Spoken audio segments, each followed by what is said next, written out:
안녕하세요. 여러분을 투자의 세계로 인도할 박곰이라고 합니다. 1, 2편을 통해 펀드가 무엇인지 알아봤다면 이번엔 직접 펀드를 해볼 차례겠죠. 그런데 이렇게 수많은 펀드 중에 도대체 무엇을 사야 하는 것일까요? 오늘은 좋은 펀드를 고르는 기준에 대해서 배워보겠습니다.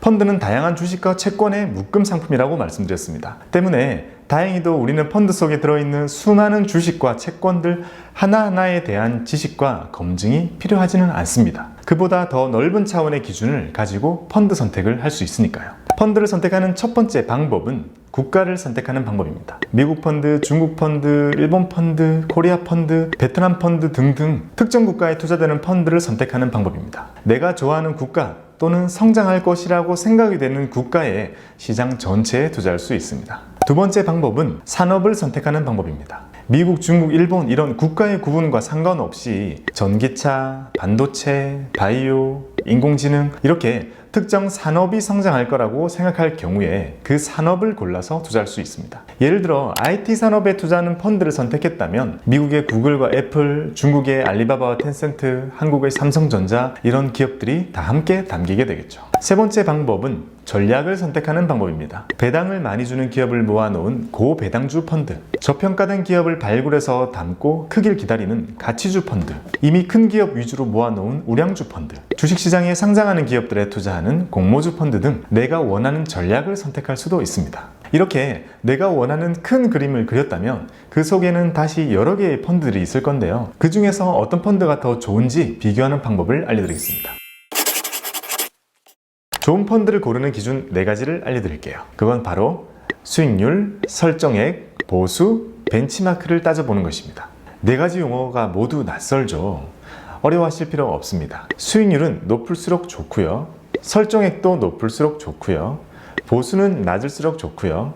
벤치마크는 잘 이길수록 좋습니다. 이렇게 기억하시면 간단합니다. 자, 그럼 예시로 펀드를 하나 볼게요. 보통 펀드를 볼 때 우리는 이런 화면을 마주하게 됩니다. 이 화면에서 보여주는 정보가 매우 다양하지만 우리는 그 속에서 4가지 기준을 한번 체크해 보겠습니다. 첫 번째, 수익률입니다. 수익률을 표기할 때는 기간별로 여러 개가 표기되는데요. 지금 시간을 기준으로 1개월 전에 이 펀드에 투자했다면 지금 나오게 되는 수익률, 3개월 전에 이 펀드에 투자했다면 지금 내가 보게 될 수익률, 1년, 3년, 5년도 마찬가지입니다. 수익률은 당연히 높으면 좋고요. 들쭉날쭉한 것보다는 꾸준한 것이 좋고요. 단기적인 것보다는 장기적으로 수익률이 좋아야 좋은 펀드입니다. 두 번째는 설정액입니다. 설정액이라는 뜻은 이 펀드에 투자된 모든 투자금들의 합계를 말합니다. 전체 덩어리의 크기가 얼마? 이런 느낌이죠. 펀드의 크기가 어느 정도는 커야 나 말고도 이 펀드를 좋게 보고 투자한 사람들이 많구나 이렇게 생각할 수 있으니까요.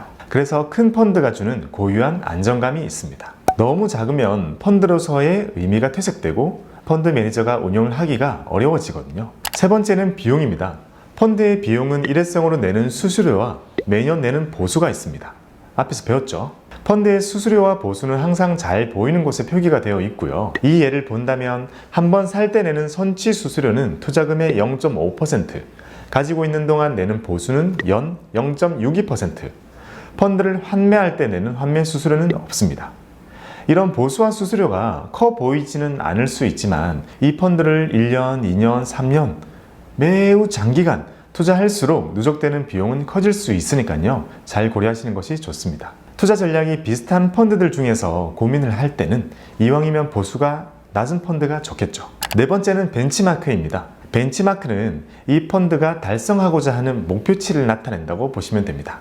그래서 펀드의 수익률을 나타내는 그림을 보면 항상 벤치마크와 함께 수익률이 표기가 되는데요. 이 펀드가 얼마나 벤치마크보다 더 좋은 결과를 냈는지를 가늠해 볼 수 있는 거죠. 기대보다 잘해야 좋은 거죠. 예를 들면 전교 1등 할 것 같았는데 5등 하면 뭔가 아쉽고 30등 할 줄 알았는데 5등 하면 엄청 잘한 것 같잖아요. 펀드도 마찬가지입니다. 펀드 2개가 있는데 A가 수익률 3%, B가 수익률 5%가 나왔다고 해서 이 B 펀드가 잘했다고 단순하게 결정을 지으면 안 됩니다. A 펀드는 원래 1%를 기대했는데 3%가 나온 거라면 아주 수익률이 좋은 거고요. B 펀드는 원래 7%를 기대했는데 5%가 나온 거라면 벤치마크를 넘어서지 못한 거니까요. 각 펀드들이 가지고 있는 저마다의 목표를 잘 달성했는지를 살펴야 합니다.